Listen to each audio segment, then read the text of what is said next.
ॐ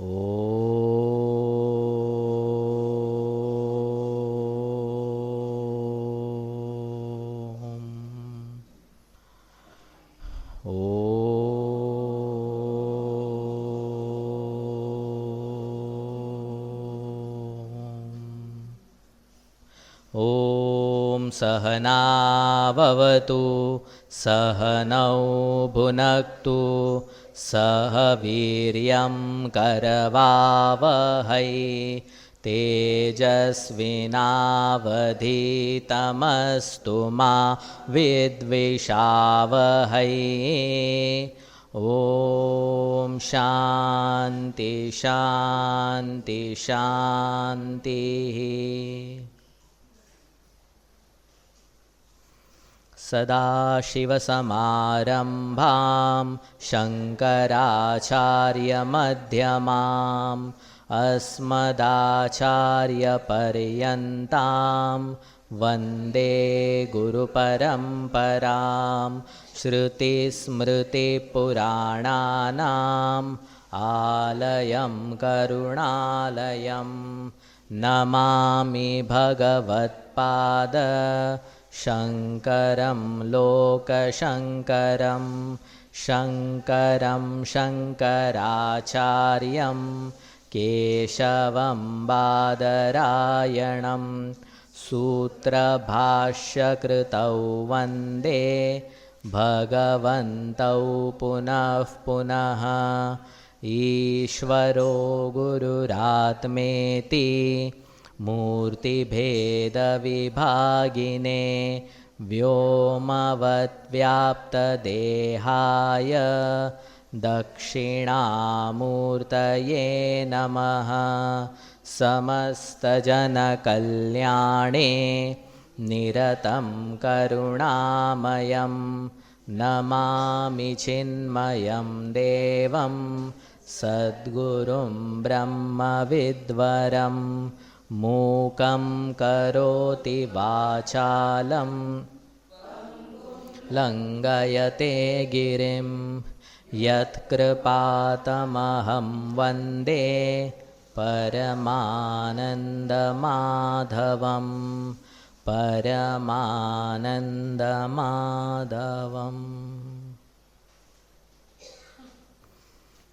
नमोऽस्तु ते व्यासविशालबुद्धे पुल्लारविन्दायतपत्रनेत्र। येन त्वया भारततैलपूर्णः प्रज्वालितो ज्ञानमयः प्रदीपः। व्यास जी व्यास जयंती भी है ना आज, गुरु पूर्णिमा व्यास जयंती। व्यास जयंती को गुरु पूर्णिमा के रूप में हम मनाते। व्यास जी कैसे है इस मंत्र में? विशाल बुद्धि। विशाल बुद्धि मतलब व्यास जी की विशालता हमारे बुद्धि के दायरे में नहीं आ सकती। क्या क्या किया है व्यास जी ने? हाँ, सबसे पहले ब्रह्मसूत्र। ब्रह्मसूत्र भगवान ने लिखे, तो ब्रह्मसूत्र के बाद उनके ब्रह्मसूत्र पे 6 दर्शन, जैसे अद्वैत वेदांत दर्शन है वैसे 6 नए दर्शन स्थापित हुए। विशिष्टाद्वैत, द्वैताद्वैत। उसके बाद बादरायण भगवान ने वेदों का व्यास किया। व्यास किया वेदों को है ना मेनली 3 कैटेगरीज में विभाजित करते हैं। रुक, यजुः, साम। वो मंत्र, रुक मतलब ऋग्वेद नहीं होता एक्चुअली। ऋक मतलब होता है जहाँ पे मंत्रों का नियत पाद नियत अक्षर है। नियत पाद नियत अक्षर क्या होता है? जैसे हमारे भगवद गीता में है ना, अनुष्टुप छंद। अनुष्टुप छंद में एक पाद में 4 ही पाद हो गए और 4 पाद में 8 ही एक पाद में 8 ही सिलेबल्स हो गए। तो ऐसे जो इस मंत्र में नियत है, नियत मतलब समानता, हाँ, ऐसे मंत्र को ऋक मंत्र कहते हैं। तो सारे ऋक मंत्रों के संग्रह को क्या किया, तो ये मंत्र जो थे ना, ये सिर्फ एक जगह पे नहीं थे। लाइब्रेरी में गए व्यास जी और वहाँ से निकाले ऋक मंत्र, यजुस मंत्र, ये सारे भारत देश में फैले हुए थे। सबको इकट्ठा करके सारे ऋक मंत्र को एकत्रित किया, उसको कहते हैं ऋग्वेद। यजुस मंत्र क्या है फिर, अनियत पादाक्षर, जिसमें पाद और अक्षर अनियत है, वो सारे मंत्रों को यजुस कहते हैं। तो यजुस मंत्र को इकट्ठा करके यजुर्वेद। फिर है कौन सा है फिर, सामवेद। जिन मंत्रों को गाया जा सकता है, गा सकते हैं, उन मंत्रों को इकट्ठा करके, ये सब व्यास क्या मंत्र वो पहले से ही थे, व्यास जी ने मंत्र लिखे नहीं है या मंत्र दृष्टा नहीं है सारे। इन सारे मंत्रों को अलग अलग एक प्रॉपरली कैटेगराइज किया, और बाकी के जो बचे मंत्र है उनको अथर्ववेद कहा। सो सामवेद, सामगान, जिसका हम गायन कर सकते हैं, और बाकी के जो बचे मंत्र है वो अथर्ववेद के रूप में। वो उस मंत्रों में क्या है, तो पुष्टि के मंत्र है। वो पुष्टि के मंत्र इन द सेंस भौतिक लौकिक पुष्टि अगर चाहिए तो जनरली काफ़ी सारे, अभी हम कहते हैं ना हमारे वेदों में लिखा है। ये कौन से वेद में जनरली लिखा है, हम कहते हैं कि हम पुष्पक विमान कैसे बनाना है हमको पहले से ही पता था, तो ये सब अथर्ववेद में मिलता है। तो जहाँ पे समृद्धि के मंत्र है वो सारे मंत्रों को अथर्ववेद कहा। तो ये चारों वेदों को इकट्ठा, सब जगह से मंत्रों को इकट्ठा करना और फिर उसको क्लासीफाई करना, इसलिए उनको वेद व्यास कहा। व्यास का मतलब है विभाजन। फिर क्या किया उन्होंने, सिमिलरली 18 पुराणों को भी उन्होंने संग्रहित किया, लिखा नहीं है। सारे 18 पुराण पहले जहाँ जहाँ पे थे उनको भी उन्होंने सिस्टमेटिक किया। उनमें से एक पुराण कहते लिखा है। 18 के बाद एक और दूसरा पुराण कौन सा है, भागवत पुराण, वो व्यास जी की कृति है। फिर क्या किया, महाभारत, व्यास जी की कृति है महाभारत। महाभारत में कितने श्लोक है, हाँ जैसे 1 लाख श्लोक का सबसे बड़ा काव्य है, दुनिया का सबसे बड़ा काव्य है महाभारत। और क्या किया है व्यास जी ने, दैट इज, महाभारत में सब कुछ आ गया ना। Bhagavad Gita is a part of Mahabharata. 1 lakh verses में से 700 वर्सेस भगवद गीता कहते हैं। भगवत वचनम तो बहुत है उसमें। तो विशाल बुद्धि, मुझे ये कहना है, जब हम विशाल बुद्धि कहते हैं इट इज़ नॉट हाँ खूब इंटेलिजंट आहे असं जे म्हणतो ना, that is not like that. विशाल बुद्धि मतलब हम समझ नहीं सकते हैं। उनके पत्र आंखें कैसे है, फुल्लार विंदायत, खिले हुए पत्र के जैसे, मतलब ऐसे। वो अभी कितना डेंजर लगेगा ना ऐसे। तो इट्स सिंबॉलिक। व्यास जी भगवान तो सुंदर ही हो गए। बड़े आंखें का मतलब क्या है, दूरदृष्टि वाले हैं, विजनरी थे, सर्वज्ञ भी कह सकते हैं। बड़ी आंखें मतलब ज़्यादा दिखता है ना, मतलब ज़्यादा ज्ञान है। तो व्यास जी सब जानते थे। और कैसा है, भारत तैलपूर्ण प्रज्वालित ज्ञानदीप, ज्ञान का दीपक जलाया। तेल क्या यूज़ किया, महाभारत रूपी तेल से ज्ञान का दीप जलाया। तो महाभारत ज्ञान देने के लिए लिखा है, झगड़े लगाने के लिए नहीं। सो भारत तैलपूर्ण प्रज्वालित ज्ञानमय प्रदीप, ऐसे व्यास जी है। तो बड़ा पुण्य है इस दिन पर भगवान को, व्यास भगवान को याद करना। विद्या में जो भी बाधाएं प्रतिबंधक है भगवान के नाम को लेने से, इस दिन पर्टिकुलरली प्रतिबंधक दूर होते हैं। तो यही विद्या के जो बंधक है, प्रतिबंधक मतलब क्या, विद्या को पूरी तरह से समझने के लिए हम में ही कुछ दोष होते हैं, अंतःकरण में ही कुछ दोष है, जिसके वजह से विद्या मतलब जो भी गुरु ज्ञान दे रहे हैं उस ज्ञान को हम ठीक तरीके से समझ नहीं सकते या अच्छी तरीके से उसको आत्मसात नहीं कर सकते। तो ये विद्या के प्रतिबंधक दूर करने के लिए ही ये आपको दिया है। ये क्या है आपको पता है? कितने लोगों को पता है ये? किसी को पता है क्या? ये पढ़ा है क्या आपने? किसी को भी नहीं पता है? हाँ, वैदिक मंत्रामध्ये आहे। तो ये क्या है? ये एक 11वां अनुवाक है तैत्तरीय उपनिषद का, शिक्षावल्ली का। तो अभी क्या है ये अनुवाक? है ना, पहले गुरुकुल में शिष्य सीखते थे। 12 साल गुरुकुल में सीखने के बाद कन्वोकेशन सेरेमनी होती थी। तो कन्वोकेशन उसको कहते हैं अभिभृत स्नान, आई थिंक सो। वृत या भृत देखना पड़ेगा। अभिभृत स्नान कहते हैं। तो मतलब जनरली ये टोपिया विपिया उछालते थे ना, तो एक तरह ऐसा नहीं था वहाँ पे प्रकार का, इसलिए स्नातक शब्द आया। स्नातक शब्द मतलब वो उस पर्टिकुलर स्नान करने के बाद नाउ उसका ब्रह्मचर्य आश्रम पूरा हो गया, गुरुकुल वास पूरा हो गया।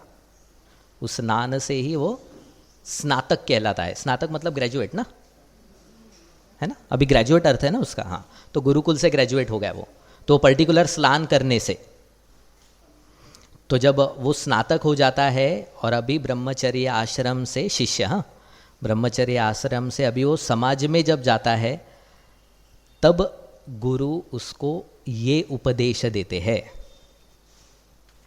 जैसे कहते हैं ना साधना पंचकम, आपको पता है ना? पता है साधना पंचकम?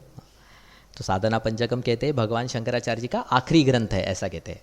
तो अभी जब भगवान शंकराचार्य जी हिमालय में ध्यान के लिए जा रहे थे, तो शिष्यों ने कहा उनको आखिरी कुछ लास्ट उपदेश दीजिए, फ्यू वर्ड्स दीजिए हमको। तब जो शंकराचार्य जी के मुंह से निकला वो था साधना पंचकम। तो यहाँ पे भी अभी शिष्य गुरुकुल को छोड़ करके जा रहे हैं, गुरुकुल को छोड़ करके समाज में कर्म के लिए जा रहे हैं। तो ये गुरु से आखिरी संदेश, उपदेश प्राप्त करते हैं। Very important for the life. कोई भी अभी जनरली गुरुकुल में, हमारा भी जब ग्रेजुएशन हुआ था, ग्रेजुएशन नहीं कहेंगे, 2 साल हमने सांदीपनी में पूरे किए, तो गुरुजी के सामने हमको ये मंत्र चैंट करना पड़ता है कि this is now we will do all these things.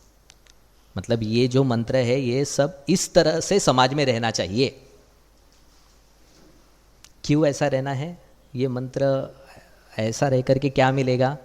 तो यहाँ पे एक जगह पे शंकराचार्य जी लिखते हैं पुरुष संस्कारार्थत्वात्। ये जो कुछ भी बताया है ये पुरुष पे संस्कार करने के लिए है। संस्कार करने के लिए मतलब ये जितना भी जो कुछ भी बताया है, ये अगर जीवन में पालन करेंगे तो इससे जो चित्त में संस्कार गिरेंगे, जो वासनाएं बनेगी, वो वासना विज्ञान ब्रह्म विद्या के प्रतिबंधकों को दूर करती है, या वो संस्कार ब्रह्म विद्या को प्राप्त करने में सहायक है। तो अगर ये जीवन जिया तो ब्रह्म विद्या मिलती है इनडायरेक्टली, ऐसा कह रहे हैं। और इतने सारे एषः वेदः, ये सारे वेदों का सार है। मतलब अगर वेदों के पूछा कि वेदों से वेद क्या कहता है इंसान को करने के लिए, है ना, ऐसा पूछते ना, म्हणजे शास्त्र काय सांगतात, शास्त्र क्या बताता है हमको क्या करना चाहिए, तो ये पढ़ना चाहिए 11 अनुवाक, जो गुरु अपने ग्रेजुएटेड शिष्यों को बताते हैं। आशीर्वचनम, आखिरी के जो वचन होते हैं ना, बहुत सुंदर है और बहुत इंपॉर्टेंट भी है। आई विल चैंट, आप रिपीट कीजिए। वेदमनुच्चाचार्योन्ते वासिनमनुशास्ति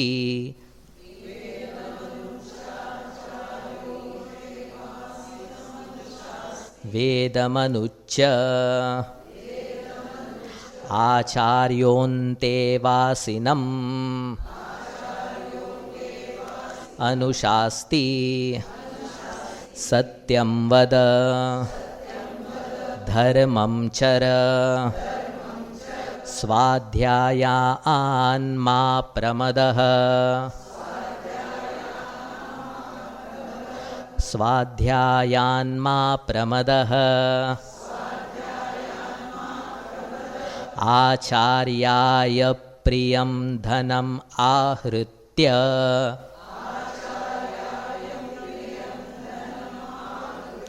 आचार्याय प्रियं धनम् आहृत्य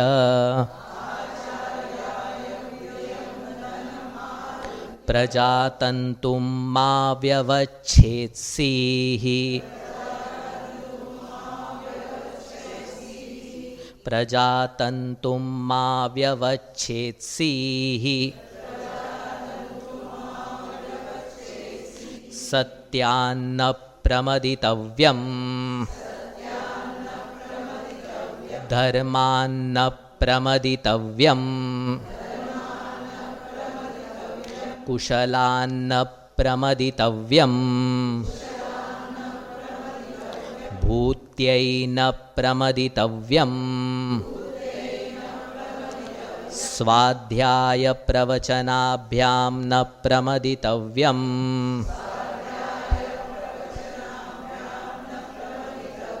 देवपितृकार्याभ्यां न प्रमदितव्यम्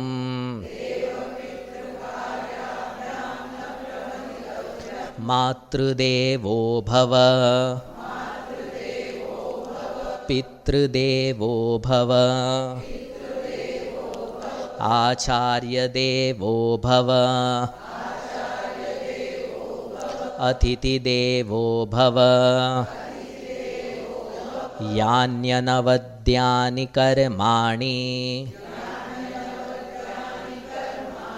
यान्यनवद्यानि कर्माणि तानि सेवितव्यानि नो इतराणि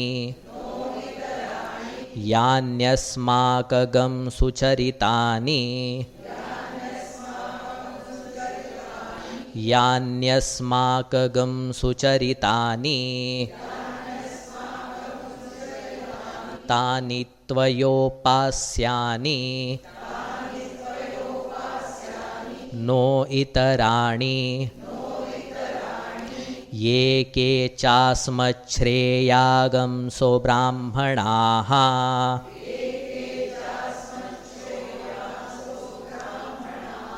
ये के चास्मच्छ्रेयागंसो ब्राह्मणाः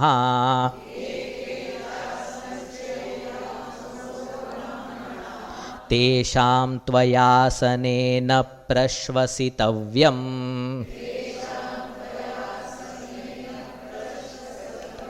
तेषां त्वयासनेन प्रश्वसितव्यम् श्रद्धया देयम् अश्रद्धया देयम् श्रिया देयम् ह्रिया देयम् भिया देयम् संविदा देयम् अथ यदि ते कर्मविचिकित्सा वा वृत्तविचिकित्सा वा स्यात्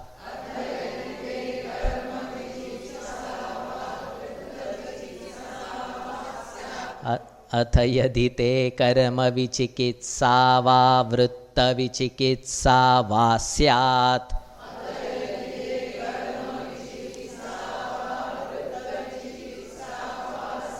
ये तत्र ब्राह्मणाः सम्मर्षिणः ये तत्र ब्राह्मणाः सम्मर्षिणः युक्ता युक्ताः अलूक्षा धर्मकामाः स्युः यथा ते तत्र वर्तेरन् तथा तत्र तत्र वर्तेथाः अथाभ्याख्यातेषु ये तत्र ब्राह्मणाः सम्मर्षिणः युक्तायुक्ताः अलूक्षा धर्मकामाः स्युः यथा ते तेषु वर्तेरन् तथा तेषु वर्तेथाः एष आदेशः एष उपदेशः एषा वेदोपनिषत् एतदनुशासनम् एवमुपासितव्यम् एवमुचैतदुपास्यम् एवमुचैतदुपास्यम्. मस्त आहे ना, वाचायला पण छान वाटतं ना. यस, तो क्या कहते हैं, वेदम अनुच्य. सी ये जो है ना, ये भारत है. क्या क्या बोला मैंने? This is India. ये सारी चीजें भारतीयों में दिखनी चाहिए, दिखती है. मतलब हमको बाकी के जगत से अगर डिफ्रेंशिएट करना है तो हम रंग से डिफ्रेंशिएट नहीं करते हैं. ये सारी चीज़ें दिखती है हमारे संस्कारों में, परंपरा में. ये ही संस्कार देने चाहिए, इसी से समाज बनता है. कितना सुंदर है. एक इसमें ही सारा कल्चर बता देता है ना. एक पेज में सारा कल्चर बताया ना, भारत देश क्या है. कोई तो भी कह रहा था कि जब तक भारतीय रामायण में दृढ़ नहीं होगे तब तक भारतीय की जितनी भी प्रगति हो रही है वो सब सुपरफिशियल है. मतलब हमारा फाउंडेशन रामायण है. आज भी अगर दो भाई लड़ते हैं तो लोग सार्केस्टिकली बोलते हैं, बघा कलियुगाचे राम लक्ष्मण, बघा हे दोन्ही भाऊ. Not acceptable. आज भी हम एक्सेप्ट नहीं कर पाते कि भाई लड़ रहे हैं, और वो भी अगर भाई लड़ रहे हैं प्रॉपर्टी के लिए तो और ज़्यादा एक्सेप्टेबल नहीं है. होता है वो बात अलग है, पर ये संस्कार हमको मिले हैं. जो बर्थ से हमको भारत देश में अगर जन्म हम जब लिया है तो ये संस्कार प्राप्त हुए हमको. क्या कहते हैं, वेदम अनुच्य. अनुच्य का मतलब होता है अधीत, अध्याप्य. वेदम को सीख करके, अभी मैंने कहा ना, ये this is now parting message, not a good thing.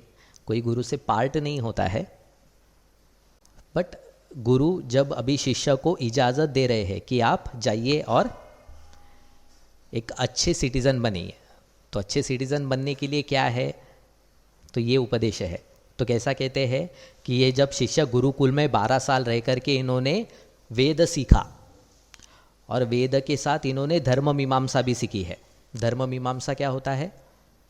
धर्म मीमांसा ये कर्म मीमांसा होती है कि क्या चीज़ें करनी चाहिए, क्या चीज़ नहीं करनी चाहिए. ये भी गुरुकुल में सीखते हैं. ये सीखने के बाद अभी क्या कहते हैं, आचार्यः अन्तेवासिनम अनुशास्ति. आचार्यः गुरु, अन्तेवासिनम. अन्तेवासिनम का मतलब क्या होता है? अंते मतलब समीपे, जो पास में रहते हैं उसको अंते कहते हैं. वासिनम जो पास रहते हैं. किसके पास रहते हैं? गुरु के पास. तो जो गुरु के साथ 12 साल रहे हैं वो अंतेवासिनम, उनको अंतेवासिनम कहते हैं.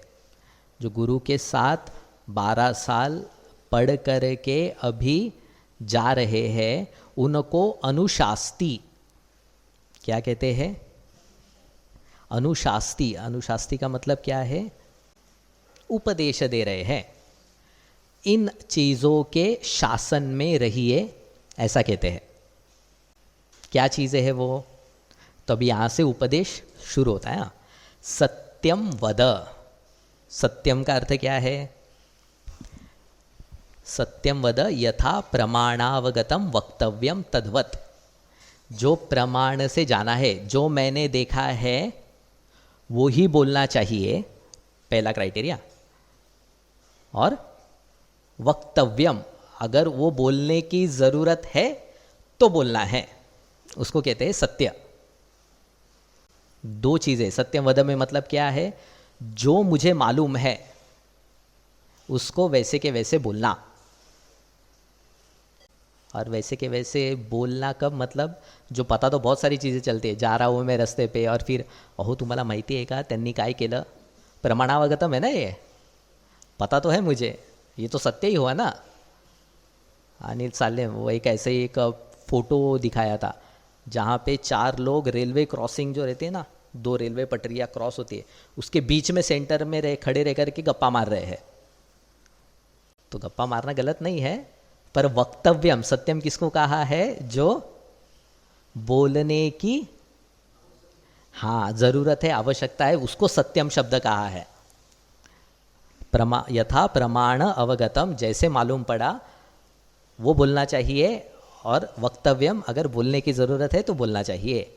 धर्मम चर, पहला उपदेश क्या दिया? सत्यम वद। दूसरा क्या कहा? धर्मम चर। धर्म का मतलब क्या है यहाँ पे? धर्म का अर्थ होता है कर्म।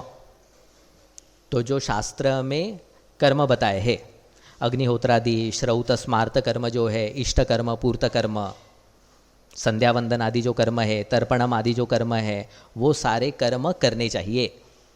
दैट इज धर्मम चर। चर का मतलब धर्म पे वास करो, धर्म में वास करो। तीसरा क्या कहते हैं? स्वाध्यायात मा प्रमदः। ये ज़रूरी है। जाते जाते क्या कह रहे हैं? अभी तुम आगे की लाइफ में जाओगे, बिजी शेड्यूल हो जाएगा तुम्हारा, and then one common reason, अभी तो मैं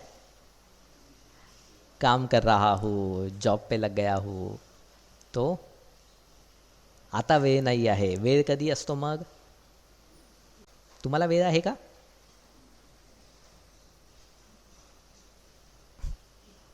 हाँ, निकालना पड़ता है।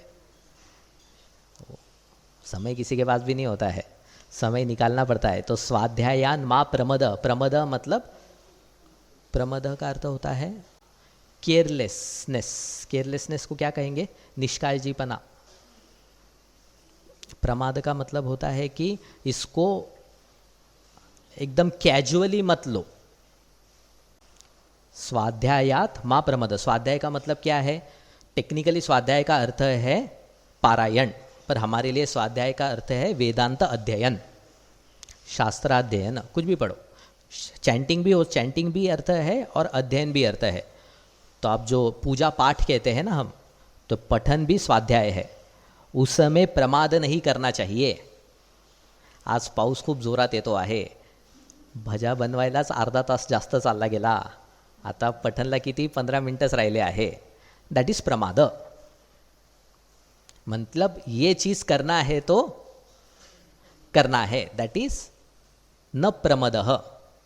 तो अध्ययन या पारायण या साधना ले लो, अपनी साधना में प्रमाद नहीं होना चाहिए। आचार, हाँ यहाँ पे आगे क्या कहते हैं? आचार्याय प्रियम धनम आहृत्य। आचार्य को प्रियम धन, उसके लिए जो चाहिए वो ला करके दो। और क्यों ला करके दो? हाँ, पहले के उस ज़माने में फीस नहीं होते थे ना। 12 साल का क्या है, तो अभी अगर गुरुकुल में 50 शिष्य है, 50 छोड़ दो, चलो 20 शिष्य है, 20 शिष्य को खाना वो सब मेंटेनेंस के लिए धनम चाहिए ना। तो जनरली फिर ये जो ब्रह्मचारी जो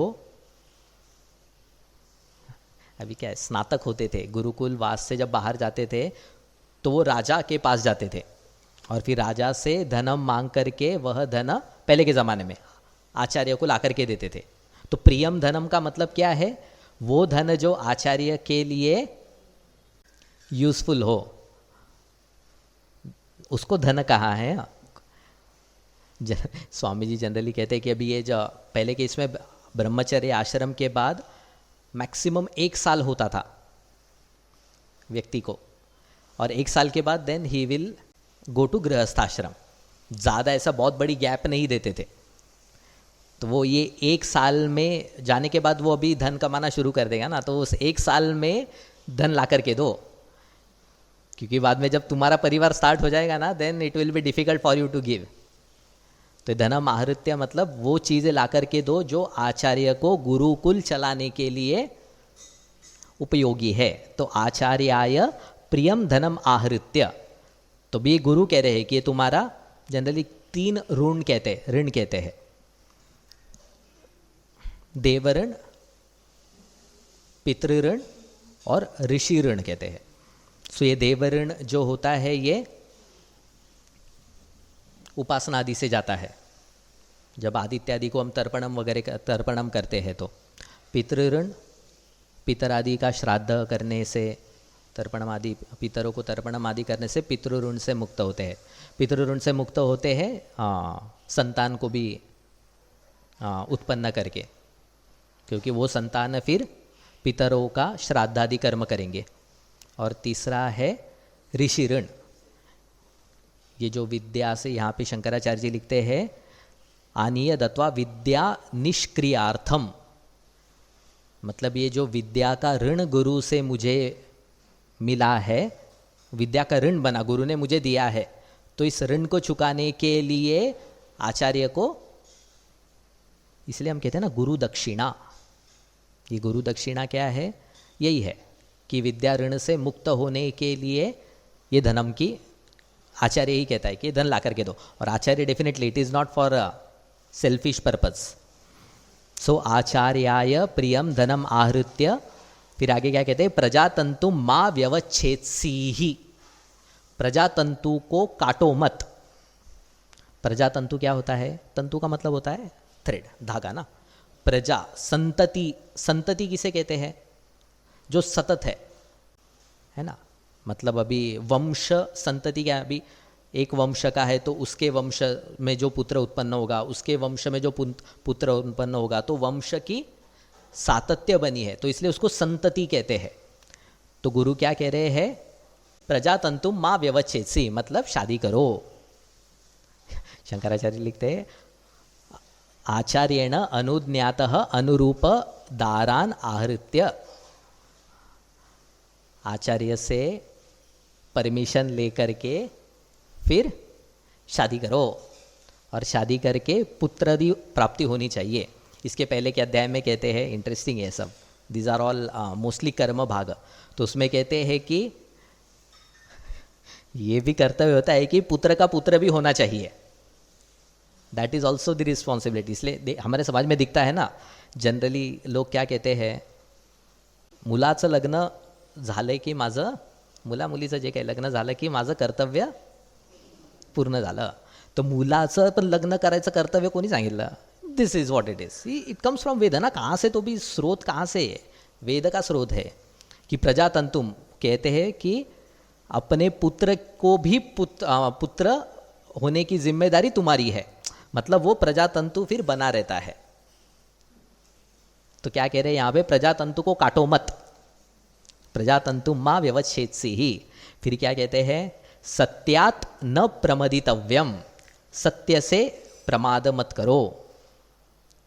अभी यहाँ पे सत्य 2 बार आया ना. यहाँ पे सत्य का मतलब क्या है कि जब आप बोल रहे हो, आप कुछ वचन दे रहे हो, तो उस वचन में भी अलर्टनेस होना चाहिए. म्हणजे फॉर एग्जाम्पल कल मैं आता हूँ ऐसा बोल देते ना जनरली. और कल आता हूँ, अरे विसरूनच गेलो मी, तुला सांगितलं होतं मी उद्या येणार आहे पण माझ्या लक्षातच नाही राहिलं. मग जो कल आता हूँ वो क्या हुआ? वो असत्य वचन हो गया ना, अनृतम हो गया ना वो. तो सत्यात न प्रमदितव्यम के शंकराचार्य जी के अर्थ रखते हैं कि विस्मृत्यापि अनृतम न वक्तव्यर्थम, भूल भी गए तो भी अनृत नहीं बोलना चाहिए। इसका मतलब क्या है, जो कुछ भी मैं कमिटमेंट दे रहा हूं उसको, हाँ मतलब कमिटमेंट ऐसा दो कि जिसको आप फॉलो भी कर सकते हो। ये तो म्हणून इथे तो थांबलेलाच आहे आणि अजून तो आलाच नाही, आणि मग नंतर 5:30ला फोन येतो, अहो मला काही आज जमत नाही बरं का। सो अनृत वचन में मतलब ये इसको प्रमाद कहा है, सत्यात न प्रमदितव्यम। फिर धर्मात न प्रमदितव्यम, धर्मात न प्रमदितव्यम, अभी यहाँ पे पहले के धर्म में श्रौत स्मार्त कर्म था, यहाँ पे अभी धर्म का अर्थ है कि कौन एक परिस्थिति में क्या चीज़ सही करनी, क्या चीज़ सही है क्या चीज़ गलत है ये जानो, इसमें प्रमाद मत करो। कुछ भी चलता है ऐसा एटीट्यूड नहीं होना चाहिए। धर्म से प्रमाद मत करो, इसका मतलब क्या है, धर्म क्या है यहाँ पे, पहले केस में धर्म का अर्थ था कर्म, यहाँ पे धर्म का अर्थ है कि प्राप्त परिस्थिति में क्या सही चीज़ है, क्या चीज़ कर्तव्य है मेरी, उसको करना चाहिए, उसमें प्रमाद मत करो। महात्मा आया कोई, आगे कहेंगे अभी, तो महात्मा को पानी देना, वजह पुनेरी है, पुणे में नहीं ऐसा, जनरली किसी ने पूछा कि आप लोग पानी का देतात, कोणी आला व्यक्ती तर बाहेरचा व्यक्ती, तो आप वाटर क्यों देते हो, तो ताकि वो खाना ज़्यादा मत खाए, ज़्यादा नहीं खाना चाहिए इसलिए पानी दे देते। जोक है, ऐसा कुछ करता नहीं है। पॉइंट इज दैट कि पानी देना भी धर्मात न प्रमदितव्यम है। छोटी छोटी चीज़ है कि जो चीज़ जहाँ पे करनी चाहिए उसको करना चाहिए, और उसके लिए क्या होना चाहिए, कुशल होना चाहिए। कुशलात न प्रमदितव्यम, कुशल का मतलब क्या है, धर्म कुशल होना चाहिए। धर्म कुशल क्या होता है, क्या सही है क्या गलत है ये जानने की सामर्थ्य बनानी चाहिए, इसमें प्रमाद मत करो। ये सामर्थ्य कैसे बढ़ेगी, शास्त्र पढ़ने से, सत्संग से ये कुशलता की सामर्थ्य बढ़ती है। कुशलता मतलब स्किलफुल है ना, तो स्किल का मतलब क्या है यहाँ पे, स्किल का मतलब ये है कि धर्म में कुशलता होनी चाहिए, तो इस कुशलता को प्राप्त करने की जिम्मेदारी हमारी है। कुशलात न प्रमदितव्यम, भूत्यैहि न प्रमदितव्यम। भूति का मतलब होता है विभूति ही, विभूति का मतलब होता है मंगल युक्ता। कैसा लिखते हैं यहाँ पे, हाँ, भूत्यार्थ मंगल युक्तात् कर्मणः न प्रमदितव्यम। मतलब भूति का मतलब है यहाँ पे धन ले लो, स्किल्स ले लो। मतलब अभी जैसे फॉर एग्जांपल कहते हैं ना, लता मंगेशकर जी एक विभूति है, तो उनकी गाने की एक विभूति है। कोई तबला बजाता है, तो भूति का मतलब क्या है, वो सारी चीज़ें जो मुझे समृद्धि की तरफ ले जाती है, वो सारी चीज़ें जो मेरा मंगल करती है, उसमें प्रमाद नहीं करना चाहिए। यहाँ पे क्या कह रहे हैं, भूत्यै ही न प्रमदितव्यम, गरीब मत रहो। धन को कमाने के लिए कष्ट करो, धन ही नहीं, समृद्धि ही नहीं, यहाँ पे वो सारी चीज़ जो स्किल सेट जिसे हम कहते हैं, अगर आपको पेंटिंग आती है, आपको सिखाना आता है, तो उसका स्तर बढ़ाओ। Honing the skills, you should be more expert in that, that is not actually extra curricular activity, ऐसा यहाँ पे कह रहे हैं। कोई तो भी स्किल अगर आप में है तो उसको भी, चैंटिंग की स्किल है सिंपल, तो उसको भी समृद्ध करो। भूत्यै ही न प्रमदितव्यम, गरीब रहने का आदेश नहीं है। यहाँ पे एक जनरली स्टोरी बच्चों को बताते हैं ना, तो कहते हैं एक गरीब ब्राह्मण था, तो गरीब ही पहले आ जाता है। भारत देश के साथ गरीबी आ जाती है। भारत देश मतलब क्या, गरीब। ये गरीब का हुआ तो उसका फिर दोष सनातन धर्म पे चले जाता है, ऐसा नहीं है। हम सोने की चिड़िया थे ना, वैदिक काल में हमारे पास कितना धन था, अगर आप पढ़ोगे ना, इतना लूटा है ना कि ऊंट के ऊंट जाते थे ऐसा सोना भर भर के, लाइन लगती थी, इतना इतना धन था हमारे पास। तो वो कहाँ से हुआ? वो समृद्धि का है ना। वो भूति वेद का ही आदेश है कि समृद्ध बनो, गरीब मत रहो। सिर्फ समृद्धि को परम लक्ष्य मत मानो, ये चेतावनी शास्त्र देता है।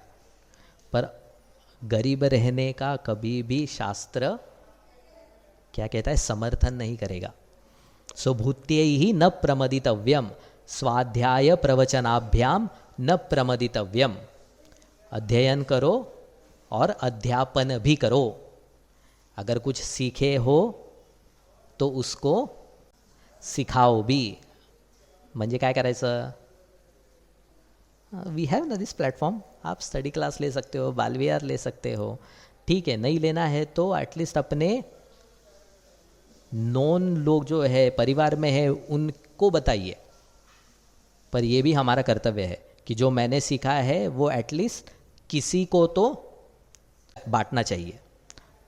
तो स्वाध्याय प्रवचन, प्रवचन म्हणजे काय? मला एक स्टेज पाहिजे आणि 4-15-20 लोक पाहिजे आणि नंतर आता मग मी बोलायला सुरू करेल। प्रवचन, उस प्रवचन का मतलब होता है अध्यापन। 4 लोग बैठे आप डिस्कस कीजिए, वो भी प्रवचन है। किसी को आप भगवान विष्णु की महिमा बता रहे हो, वो भी प्रवचन है ना। भगवान विष्णु की महिमा बता करके उसके मन में भक्ति उत्पन्न करने की कोशिश कर रहे हो, प्रवचन ही है वो। तो स्वाध्याय प्रवचनाभ्याम न प्रमदितव्यम। दिस इज वेरी सिंपल ना, वेरी क्लियर, वेरी ब्यूटिफुल। देव पितृ कार्याभ्याम न प्रमदितव्यम। देव कार्य जो है या पितृ कार्य को जो है, उपासना, और ये पितृ कार्य मतलब तर्पण आदि जो कर्म है उसमें प्रमाद मत करो। श्राद्ध आदि जो कर्म है उसको करना ही चाहिए। मातृदेवो भव, ये क्या है? मातृदेवो भव बहुत सुंदर अर्थ है। श्री मातृदेवो भव किसको कहते हैं? माता देवः यस्य सह। माता देव आहे असं नाही सांगितलं, माता देव है, that is mother is Lord, पर वैसा नहीं बोला। यहाँ पे क्या कहा है? मातृदेव, ये बहुव्री है, मतलब वह व्यक्ति जो अपनी माँ को देवता मानता है। देवता का भाव मुझ में है और मैं अपनी माँ को देव मान रहा हूँ। ये भाव मन में जिसके बनता है उसका नाम पड़ता है मातृदेव। समझ में आ रहा है क्या? मातृदेव कौन है? जिसके मन में माता देव है ये भाव है। तो माता देव मतलब देव समान पूजनीय है, रिस्पेक्टेड। सेम पितृदेव भव, आचार्य देवो भव।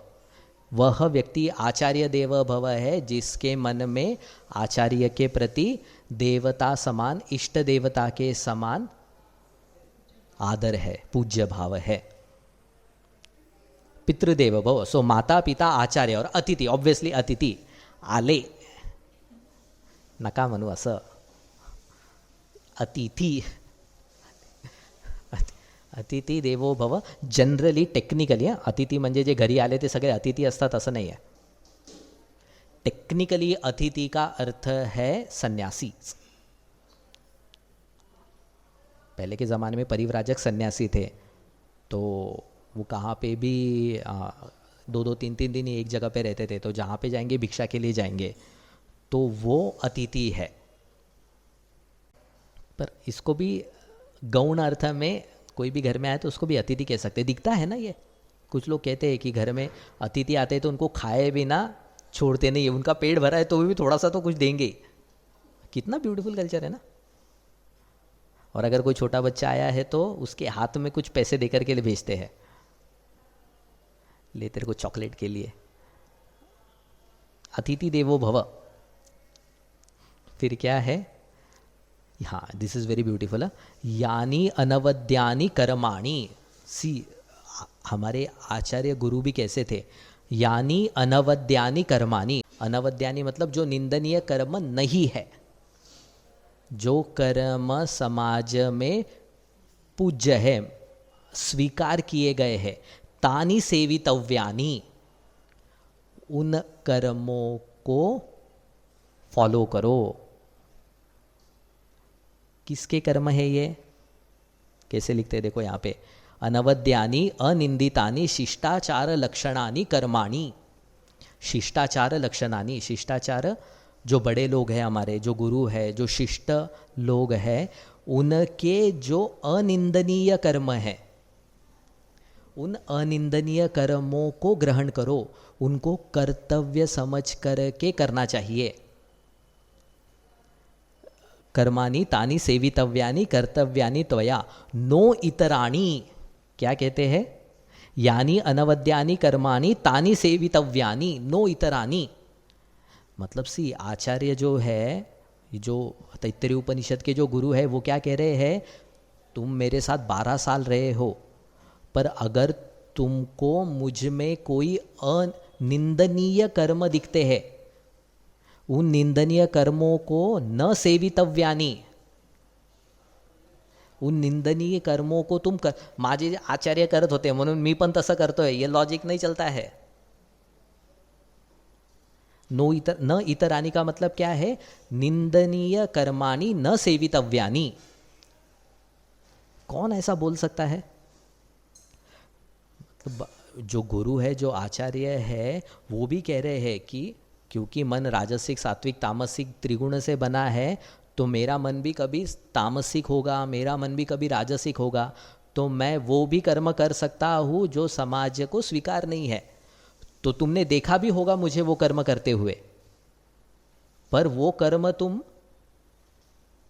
कर्तव्य कर्म समझ करके मत करो। कौन कह सकता है ऐसा? कोई ऐसा बड़ा व्यक्ति है वही ऐसा कह सकता है। नो न कर्तव्यानि इतरानि सावद्यानि शिष्यकृतान्यपि शिष्टकृतानि अपि।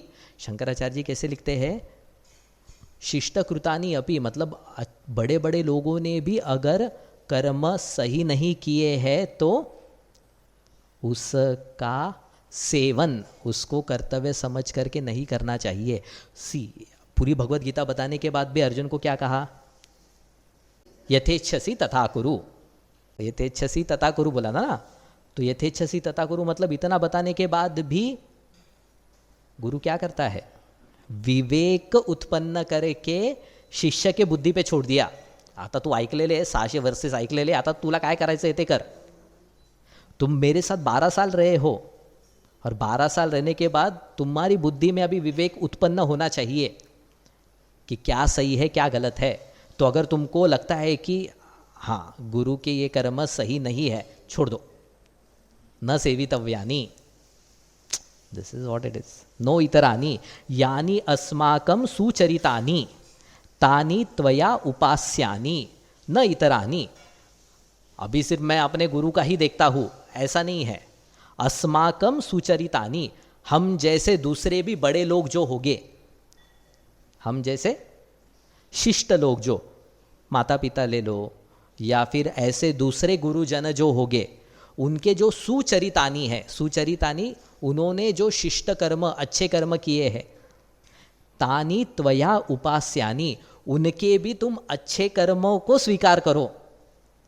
न इतरानी, नो इंग्लिश का नो नहीं है वो, न और ऊ है। Definitely you should not, indeed, ऊ is actually indeed, indeed you should not सेवितव्यानि, उसका सेवन मत करो, उसको कर्तव्य समझ करके मत करो। और ये दिखता नहीं है क्या हमारे समाज में?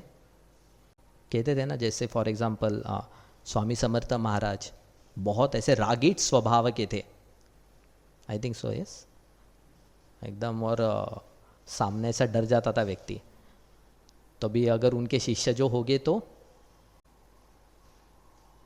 दिखता है ना, नो इतरानी, जो महात्मा से लेने के लिए है। गुरुदेव का भी बहुत एक सुंदर ऐसा ही छोटा सा एनेक्डोट है, दृष्टांत है। जब सिद्धबाड़ी आश्रम हुआ तो कोई एक ब्रह्मचारी थे, तो गुरुदेव ऑल्सो अगर कुछ गलती हो ना तो वहीं पे झाड़ देते थे। मतलब अभी ऐसा 50,000 ऐसे लोग बैठे हैं और कोई ऐसा सामने से गया है ना, उसको उधर ही बोलेंगे। तो ये देखे उनके शिष्य ब्रह्मचारियों ने क्या, गुरुदेव डांट सकते हैं तो हमको भी अधिकार है ना, यानी तव्या पास्य उपास्य यानी नो, तो अभी गुरुदेव कर रहे तो मैं भी करूँगा। तो ही स्टार्टेड शाउटिंग, सिद्धबाड़ी में जो आश्रम में थे ना वो चिल्लाने लगे लोगों पे। हाँ का लोग करना परेशान हो गए, तो उन्होंने गुरुदेव को लेटर लिखा, ये अभी ब्रह्मचारी बहुत ज़्यादा गुस्सेल हो गए हैं। तो गुरुदेव का एक लेटर आया उनको, और वहाँ उस पर लिखा, पता है किसी को, उस पर लिखा था, dear dash dash dash, please note that there is only one Swami Chinmayananda in Chinmaya Mission. ऐसा लिख करके छोड़ दिया था। स्वामी चिन्मयानंद जी बनने की कोशिश मत करो, तुम क्या हो देखो पहले। सो न यानी अस्माकम सुचरितानी, अस्माकम, अस्माकम कौन है, वो जो शिष्ट समाज है, जो बड़े लोग हैं, जो अन्य गुरु है, उनके भी सुचरितानी, अच्छे कर्मों को देखो, उनको फॉलो करो। फिर आगे क्या कहते हैं, ये के च अस्मत् श्रेयांसः ब्राह्मणाः। ये this is again very beautiful. ये सारे उपदेश मतलब ऐसे सिंक होने चाहिए।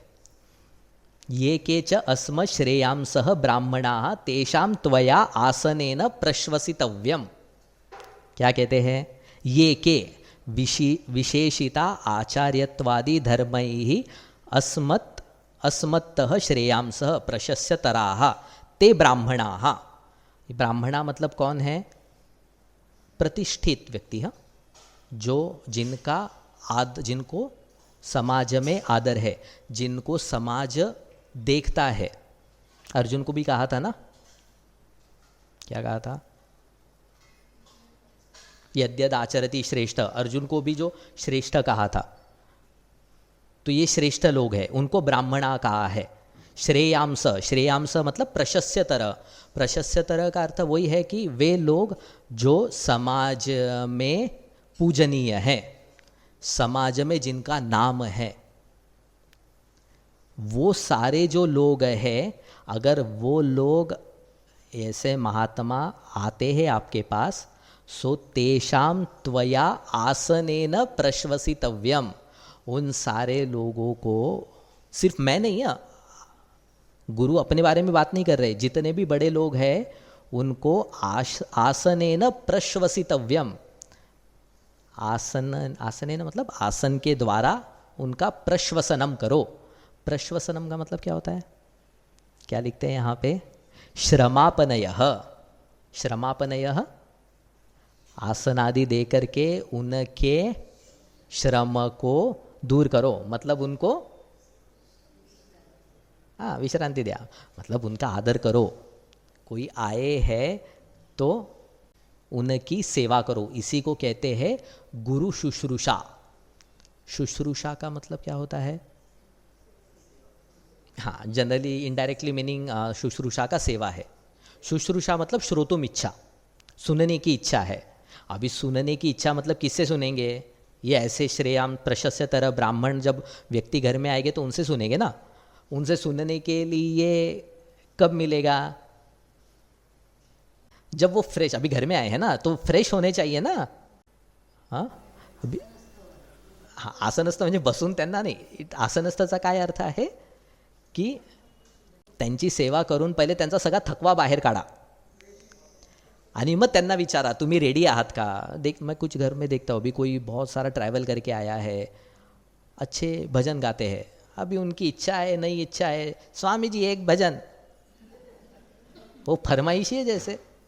उनका देखो पहले क्या है, उनकी पहले सेवा करो और फिर उनको लगता है तो फिर दो।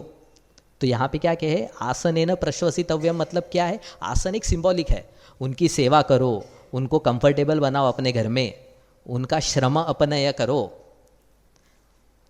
और आगे इतना सुंदर लिखा है ना, तेषाम श्रमः त्वया अपनेतव्य इत्यर्थ, उनका श्रम निकालने का कर्तव्य तुम्हारा है, उनको कंफर्ट दो। और फिर तेषाम आसने गोष्ठी निमित्ते समुदिते तेषु न प्रश्वसितव्यम। और जब वो तैयार हो गए हैं, अभी आपको सुनाने के लिए, ज्ञान देने के लिए बैठे हैं, गोष्ठी, गोष्ठी का मतलब होता है अभी शास्त्र की चर्चा कर रहे हैं, तो उस समय पानी मत पूछो। क्या लिखते हैं? न प्रश्वसितव्यम समुदिते गोष्ठी निमित्ते। गोष्ठी का मतलब होता है चर्चा। चर्चा के समय अगर कोई महात्मा बैठे हैं, स्वामीजी तुमचे पाय दाबून देऊ का, तिथे स्वामीजींना काही नका विचारू, तिथे प्रश्वसन नका करू, वहां पे उनका श्रम अपनय मत कीजिए। वहां पे क्या करो? तद उक्त सार ग्राहिणा भवितव्यम। क्या कहा यहां पे? जो बोल रहे हैं ना उसके सार को ग्रहण करने वाले बनो। मतलब जब ज्ञान बांट रहे हैं तो ज्ञान के समय सिर्फ उसी पे फोकस करो, और जब थके हुए हैं तो श्रम अपनय करने में ध्यान दो। फिर क्या कहते हैं?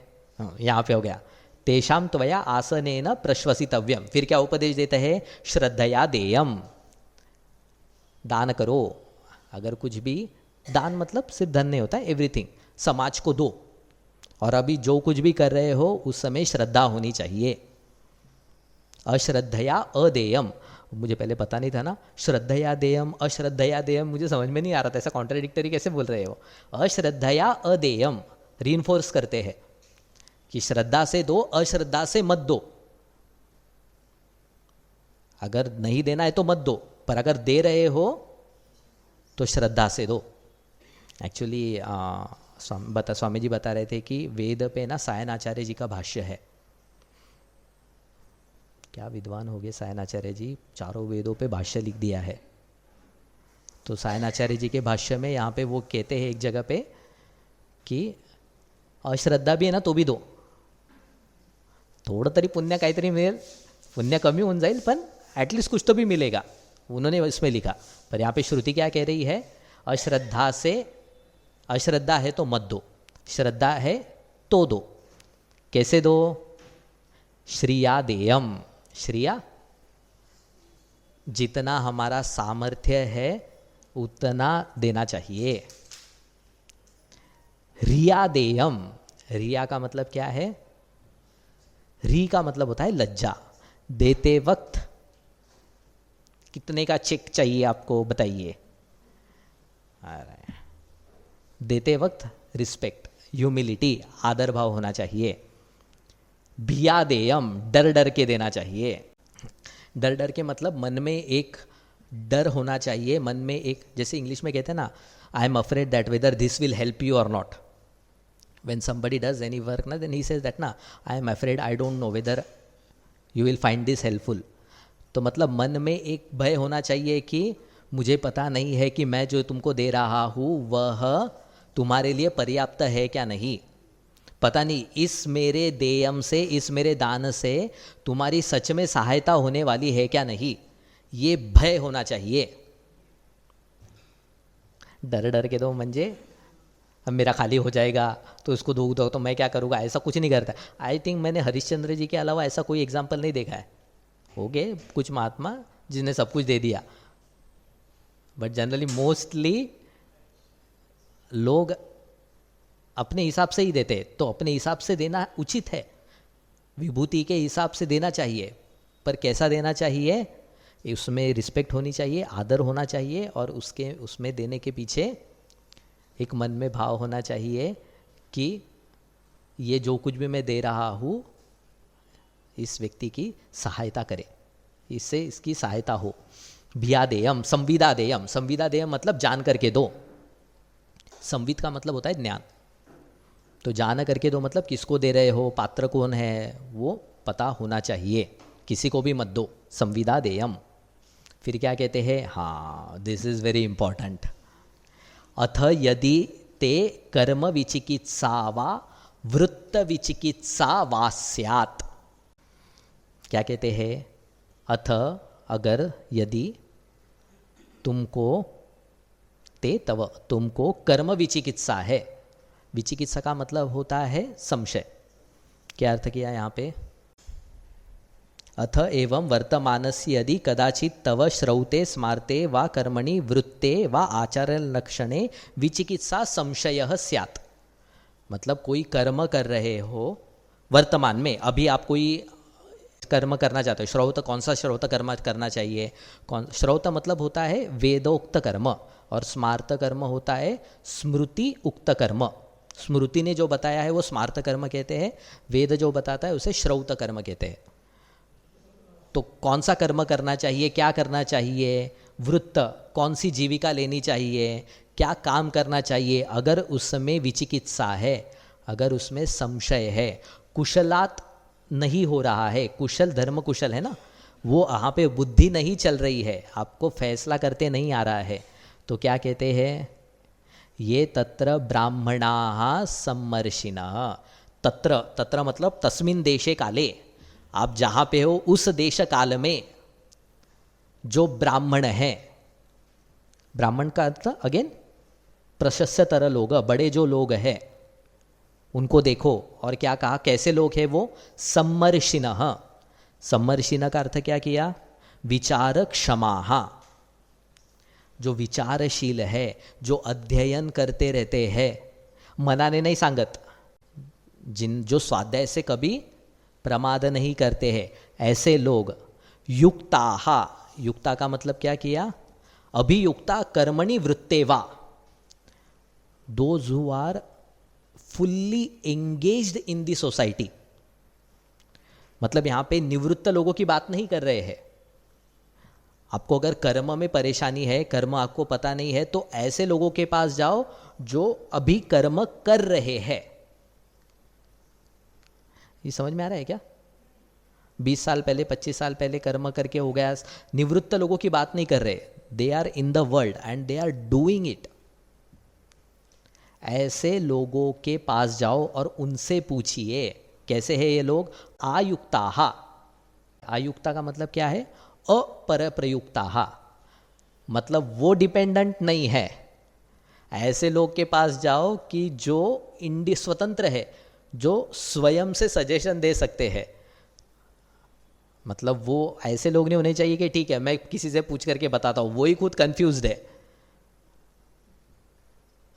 स्वतंत्रता का मतलब क्या है कि जहां पे वे विचार क्षमा तो है और स्वतंत्र निर्णय पे पहुंचते हैं, पर प्रयुक्ता नहीं है, दूसरों के ऊपर आश्रित नहीं है। बड़े लोग हैं और भाग्य है ऐसे लोग अगर जीवन में है तो। वे लोग जो शास्त्र के जानकार है, युक्त है, कर्म कर रहे हैं और उनका कोई आश्रय नहीं है। ऑब्वियसली उनके गुरु होगे, पर असं ऐसा कहणे चाहते की 2-2 मिनिटात ठीक आहे, माहीत नाही मला, मी विचारून सांगतो, माहीत नाही मला, विचारून सांगतो, ऐसे बार बार बोलने वाले नहीं है। बोलेंगे तो गलत है ऐसा नहीं है। बड़े बड़े अभी जैसे फॉर एग्जांपल भीष्म पितामह आदि को भी अगर कुछ धर्म संकट है तो वो भी फिर, राम जी को है कुछ संशय तो वो वशिष्ठ जी के पास जाते थे, चर्चा होती है। ऐसा नहीं कि कोई 100% क्लियर होता है, पर ये वो लोग हैं जो स्वयं कंफ्यूज्ड स्टेट में नहीं रहते, ऐसा कहना है। ये ऐसे लोग हैं आयुक्ताः। फिर क्या कहते हैं, हाँ अलुक्षाः। अलुक्षाः का मतलब है ल और र अभेद है, मतलब अलुक्षा का अरुक्षाः। अरुक्षा मतलब जो रुक्ष नहीं है, हिंसक नहीं है, हिंसक नहीं, रूढ़ नहीं है, प्रेमल स्वभावाचे। इसको देवी संपत्ति में क्या बोला था, हाँ उसका ऑपोजिट क्या है, वेरी गुड, पारुष्यम। हाँ पारुष्यम नहीं, पारुष्यम का ऑपोजिट है मृदुता, यस। मार्दवम, जिसमें मार्दवम है, जिनसे बात करने में मन होता है। काही विचारलं एकदम संतापलेच एकदम ते एकदम, ऐसा तो मन में संशय रहा तो वो मैं नहीं जाने तो स्वामी जी से नहीं पूछते, हम भड़क जाएंगे तो पता नहीं। तो मृदुता होना चाहिए, मतलब कोमलता है बताने में, पूछने में, और पूछने वाले को रस आना चाहिए। अलुक्षाः, उसको अरुक्ष कहा है, हिंसक स्वभाव वाले नहीं है। धर्म कामाः, धर्म कामाः धर्म के प्रेमी है, धर्म के प्रेमी सिहु। ऐसे जो महात्मा है, क्या कह रहे हैं उनके बारे में, सी क्वेश्चन क्या था, अगर तुमको कर्म में, जीवन में कहाँ पे अगर कुछ गाइडेंस चाहिए तो ऐसे लोगों को ढूंढो। और क्या करो, ऐसे लोग मिल गए तो क्या करना है, यथा ते तत्र वर्तेरन तथा तत्र वर्तेथाः। वो जैसा व्यवहार करेंगे, वो जैसा बताएंगे वैसा तुम करो, आंख बंद करके करो। संशय है, और अगर किसी महात्मा ने कहा कि इस तरह से तुमको करना चाहिए, यस दैट्स द फाइनल, वो प्रमाण है मेरे लिए, तो वो जैसा वर्तन करेंगे या वो जैसा कहेंगे वैसा आचरण करो। तथा तत्र वर्तेताः अथ अभ्याख्यातेषु। अभ्याख्यात मतलब अगर तुम भी, एक तो तुमको कर्म के बारे में कंफ्यूजन है, जीविका के बारे में कंफ्यूजन है, या किसी परिस्थिति में संशय है। अभ्याख्यातेषु का मतलब क्या है? धर्म संकट। जैसे फॉर एग्जाम्पल, जैसे चिक्स पूछते हैं कि अगर अहिंसा परमो धर्म है तो युद्ध में गोली चलाना, जैसे कहते हैं कि अगर कोई यज्ञ कर्म करना है तो उसमें हिंसा होती है, तो फिर वो यज्ञ कर्म करना है क्या नहीं, तो ये यहाँ पे कंफ्यूजन है ना, इसको कहते हैं अभ्याख्यातः। अगर ऐसा कुछ कंफ्यूजन है मन में जहाँ पे कर्म में फिर श्रद्धा नहीं बनती है, ऐसे कंफ्यूजन के समय में भी क्या करो? ये तत्र ब्राह्मणाः सम्मर्षिणः युक्तायुक्ताः अलुक्षा धर्म कामा स्युः यथा ते तेषु वर्तेरन् तथा तेषु वर्तेताः। तो ऐसे महात्मा को ढूंढो। कैसा है महात्मा? जो विचारशील है, निंदा नहीं करता है शास्त्र की। दूसरा क्या कहा? युक्त है। युक्त मतलब कर्म में प्रवृत्त है। आयुक्ताः मतलब किसी के ऊपर आश्रित नहीं है, स्वयं के बुद्धि से, स्वयं के विवेक से उत्तर देने में सक्षम है। अलुक्षाः मृदु स्वभाव वाला है। धर्म कामा है, धर्म प्रेमी है, धर्म पे निष्ठा, धर्म में निष्ठा है। और क्या कहा? हाँ, इतने का। यथा ते तेषु वर्तेरन्, ऐसे लोगों को ढूंढो। असे तर नाहीच आहे, आता मी काय करू? There is no answer for this, you have to find out. है कहाँ पे तो भी मिलेगी, डेफिनेटली मिलेगी। अगर नहीं मिल रहे तो फिर दोष हमारे में ही है, एज सिंपल एज दैट। यथा ते तेषु वर्तेरन्, अगर ऐसे लोग मिलते हैं तो उनसे पूछिए और वो जैसा कहते हैं वैसा कीजिए। कोई भी संशय, कोई भी धर्म संकट हो, कोई भी कन्फ्यूजन हो, तो डेफिनेटली उनसे बात कर सकते हैं। एषः आदेशः, ये उपदेश है। एष आदेश, ये विधि है, ये नियम है।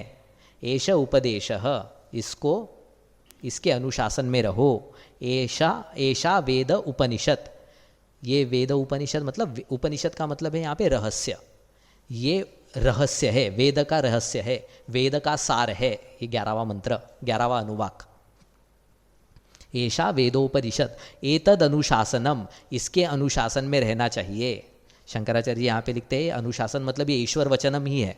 वेद इज ईश्वर वचनम ओनली ना, तो इसके अनुशासन में रह रहे हैं, मतलब किसके अनुशासन में रह रहे हैं? ईश्वर के अनुशासन में रह रहे हैं। एवं उपासितव्यम, इसको कर्तव्य समझ के करना चाहिए। एवं उपास्यम, दूसरी बार सेम वो, इसको कर्तव्य समझ करके करना चाहिए। 2 बार बोला आदरार्थम, और 2 बार बोल करके आता माझा उपदेश संपला, असं बोलतात ना। This is what it is, कि 2 बार बोला है आदर के लिए और 2 बार बोला है उपदेश की समाप्ति बताने के लिए। व्यास जी का अनुग्रह चाहिए ये सारे जीवन में। ये सब मूल्य है। हम जो बात करते हैं ना, मान्यताएं वगैरह, ये सब मान्यता ही है। एवरीथिंग इज, ये श्रुतम है सब, ये मान्यताएं बननी चाहिए। तो हु इज इंडियन अगर आपसे किसी ने पूछा तो ये पढ़ के बताना। सीरियसली ये इंडियन है। ओम पूर्णमद पूर्णमिदं पूर्णात् पूर्णमुदच्छते पूर्णस्य पूर्णमादाय पूर्णमेवावशिष्यते। ओम शांति शांति शांति। हरि ओम श्री गुरुभ्यो नमः। हरि ओम।